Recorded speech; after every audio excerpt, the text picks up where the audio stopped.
Hello everyone, welcome back to my channel.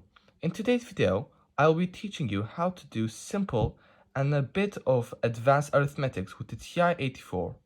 First, I'll be teaching you how the Ti-84 is similar to the calculator in terms of arithmetics, and then I will teach you how to use some buttons like sine, cosine, tangent when you do arithmetics, and show you how versatile this calculator actually is. Now, as you can see, there are some buttons where there are numbers on them. So it's nothing to be scared of because it is very similar to the normal calculator. As you can see, 9 times 6 is 54. Just as you would find it in a phone calculator, it is very similar.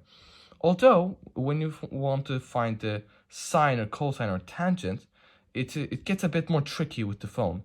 But in here, if you just do sine 94, for instance, it gives you an exact answer. So that won't be a problem.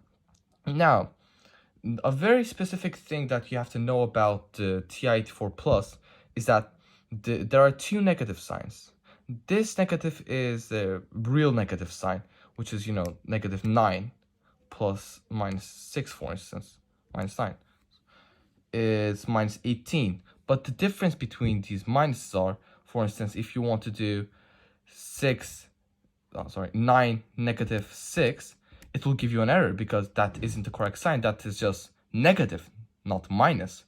If you want to find 9 minus 6, you have to use this sign in particular. A lot of beginners do this mistake, so be aware.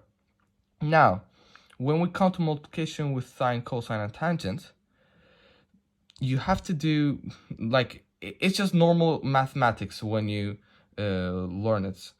But the one problem is when you do, for instance, sine 98, you have to close the parentheses and then do, for instance, sine 98 parentheses times cosine 86.